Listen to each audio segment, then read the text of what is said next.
Padilla y el senador y expresidente del Senado, Tomás Rivera Chatz. Saludos. Buenas tardes. Buenas tardes a ambos y al país. Bueno, vamos a comenzar con el tema de las posibilidades de añadir a la tarifa de energía eléctrica una cuota que pagarían los ciudadanos. Resulta que una demanda, un pleito en el Tribunal Federal revela, de acuerdo al licenciado que representa a la UTIER, el licenciado Rolando Emanueli, que en un momento hubo una negociación donde se estaban tratando de llegar a un acuerdo para que cada ciudadano pagara $23. Y esa era la propuesta de la Junta, mientras que los bonistas querían que se pagaran $26 en la tarifa mensual por un periodo de 50 años. Este acuerdo no se materializó y de hecho el gobernador estaba opuesto a este acuerdo, pero esto levanta interrogantes en torno a qué tipo de estudios se hacen antes de llegar a estos acuerdos, hasta dónde puede llegar un país con la situación que tenemos con energía eléctrica, pero también con el costo de vida, y hasta dónde puede llegar nuestra economía para pagar esta deuda de la Autoridad de Energía Eléctrica. Pues me parece, Ivonne, que es una pregunta muy puntual en términos de lo que está viviendo el pueblo de Puerto Rico con el sistema eléctrico. El dinero de la propuesta de 23 de la Junta y de 26 que fuera de los bonistas es un promedio. O sea, no, es un cargo fijo cuyo promedio, de acuerdo a la propuesta de la Junta, era 23 y cuyo promedio, de acuerdo a la propuesta de los bonistas, era 26. Así que no es que todo el mundo iba a pagar 23, iban a pagar de acuerdo al consumo. Algo parecido se sugirió cuando la señora Donahue trató de conciliar las cuentas, tampoco se logró un acuerdo final.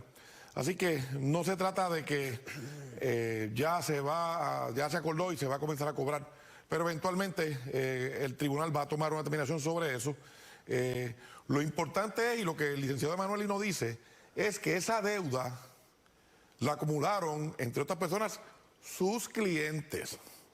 Esa deuda es de la autoridad, no de Luma, no de los gobiernos centrales, es de los que estaban al frente de la corporación durante todos esos años. Así que la deficiencia en el mantenimiento y el decaimiento de las líneas, de las plantas y de todo, y todo este problema, la deuda y la quiebra del sistema de retiro, ¿verdad? No fue Luma, no fue el gobierno, fueron los que estaban al frente de la corporación. Y esta propuesta lo que sugiere es poner al día. De hecho, esos 23 no incluye nada de la pensión de los me parece que no incluye nada de la pensión de los jubilados de energía eléctrica, pero estamos hablando de la deuda que acumularon los que estaban allí en la corporación de energía eléctrica, cuyos representados están allí, están representados por el licenciado Emanueli. Mira, en cuanto a tu pregunta, Ivonne, es muy puntual por lo siguiente, además de lo que ha mencionado Tomás. Cuando uno va a reestructurar una deuda, hay que hacer, y yo sé que estos son elementos muy técnicos, pero hay que hacer una cosa que se llama un análisis de sostenibilidad de deuda. Es decir, tu pregunta, me parece a mí, va al grano cuando dice cuánto del pago de esa deuda puede sostener la economía. Pues de lo que se trata al fin y al cabo es de cuánto de verdad podemos pagar, manteniendo a flote la autoridad, adelantando las causas, ¿verdad?, para que esa autoridad sea más eficiente, para que sea más económica, para que dé mejor servicio, pero que no destruya la economía de los puertorriqueños, la personal y la de los negocios a la misma vez, ¿verdad? Eso se llama un análisis de sostenibilidad de deuda. El primero en la historia de Puerto Rico se hizo hace como 7 años, ¿verdad? 7, 8 años. Y se contrató para ello a la jefa de economía del Fondo Monetario Internacional, que hace eso cotidianamente con países del mundo, ¿verdad? En ese sentido, pues me parece a mí que falta hacer eso, y sé, la información que yo tengo es que en la propia Junta hay personas que pelean más a favor de nuestra gente, ¿verdad? Entre los miembros de la Junta, más a favor de nuestra gente, más a favor de que nosotros los puertorriqueños no podemos aguantar más golpes como ese. Tomás dice un punto que yo quiero retomar, es que aquí a veces se olvida que la deuda de la que estamos hablando es deuda que tomaron gobernadores por muchos años, que excedía lo razonable. Hubo deuda, como cuando usted compra una casa, usted toma prestado para pagar la casa, ¿verdad?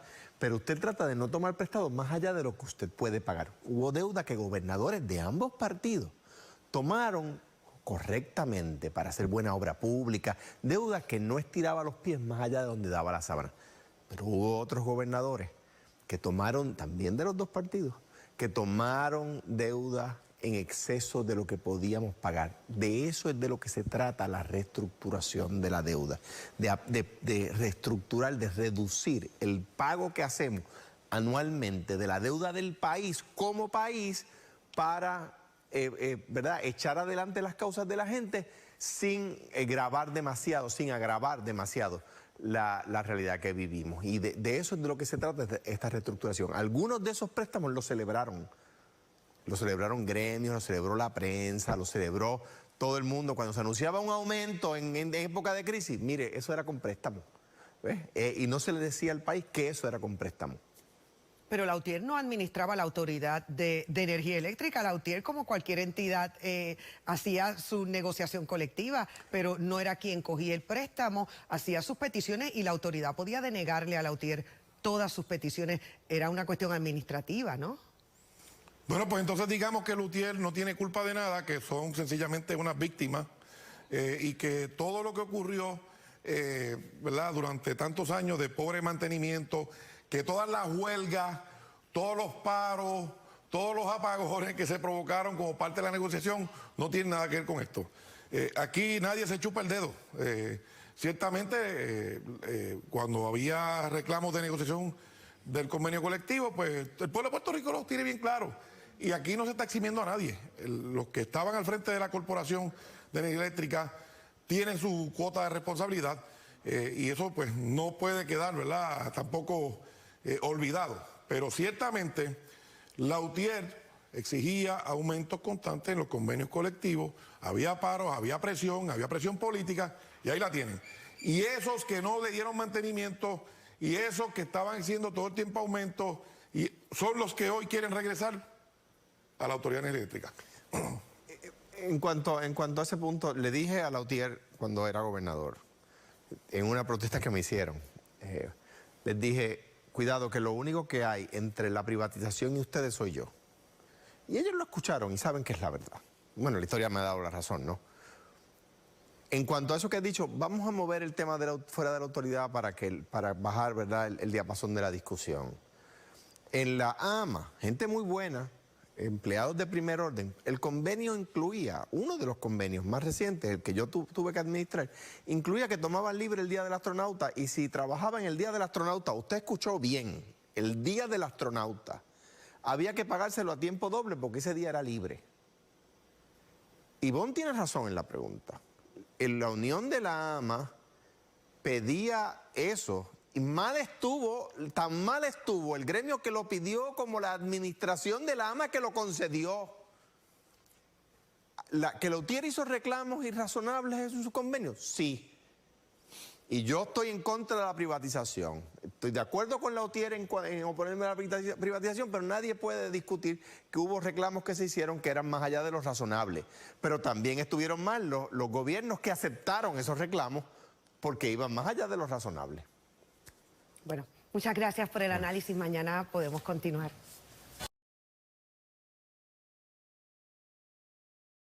Que se convirtió en huracán, yo creo que ha estado haciéndolo bien en su distrito y me parece pues que llega el momento, después de haber hecho el trabajo que hizo, que Ramón Luis, hace poco. Así que ahora renuncia, estimo que está ponderando cuál va a ser su futuro político, pero él o cualquier otra persona que ocupe el cargo de secretaría y de la secretaría del partido, cuando ya estamos por entrar en el año preelectoral, pues normalmente procura ubicarse en una zona donde tenga la menor dificultad y la mayor oportunidad de poder hacer su campaña. No me quiero ir sin discutir este tema. 5 Millas publica hoy que hay 8.298 viviendas para ejecución. Son 8.238 familias que quedarían en la calle. ¿Qué va a pasar con la clase media en Puerto Rico? No ganan demasiado para recibir ciertas ayudas, hay muy poco para sobrevivir. El costo de vida está subiendo. ¿Va a desaparecer nuestra clase media? Qué bueno que planteas la pregunta, Ivonne, y qué bueno que el país está viendo Telemundo en este momento, porque son el tipo de noticias que se discute muy poco. Es como lo dice, ahora mismo en Brasil está a punto de ganar, y qué bueno que así es, Luis Ignacio Lula da Silva. Y lo digo porque es una persona que expandió la clase media brasileña de una manera dramática. Y en Puerto Rico, las dificultades económicas, las dificultades fiscales, han estancado ese crecimiento y a veces han logrado decrecimiento. Después de aquella época gloriosa entre el 40 y el 70, incluyendo en el 86, el año grande del 86, donde la economía de Puerto Rico creció, solo la economía de Japón crecía más que la de Puerto Rico en el 1986. Ha habido luego de la eliminación de las 936 un achicamiento de ese sector. Ese dato que das de que hay más de 8.000 casas para ser reposeídas es uno de esos parámetros que se discute muy poco. Queremos ver obra pública. ¿Cuál es la obra pública que queremos ver? Carreteras, hospitales, puentes, grandes estructuras públicas, ¿verdad?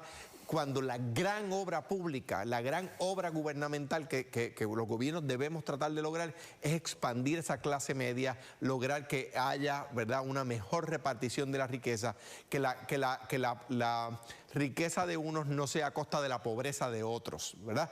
Esa es la gran obra pública que debemos buscar. En algún momento perdimos el norte y empezamos a hablar de los gobiernos solo por proyectos faraónicos. Yo creo que esos son los temas que necesitan más discusión. En Puerto Rico la ejecución de casas son 8.000, más de 8.000, como tú nos dices, Ivonne, probablemente en proceso, antes de ya tener, ¿verdad?, para ejecutar, deben haber miles más. Así es que ese dato es fundamental conocerlo, pero el éxodo de puertorriqueños, yo estuve visitando el área sur, suroeste de Puerto Rico desde antes del huracán y durante el huracán, y hay mucha vivienda, inclusive en la ciudad capital, en Bayamón, en el área norte, hay mucha vivienda que la gente la ha dejado y se ha ido de Puerto Rico buscando oportunidades de empleo fuera de Puerto Rico por asuntos meramente económicos. Hay gente que ha entregado los vehículos, hemos visto que la venta de los vehículos también, que estaba en crecimiento cuando vinieron todas las ayudas que se dieron, ahora comienza a caer de nuevo. Así que son elementos que uno tiene que examinar, no necesariamente, ¿verdad? Hay casos sin lugar a dudas que es por razón de pobreza, pero hay muchos casos también que sencillamente decidieron irse de Puerto Rico y entregarlo todo buscando otra oportunidad en Estados Unidos. Bueno, muchas gracias por el análisis y mañana continuamos.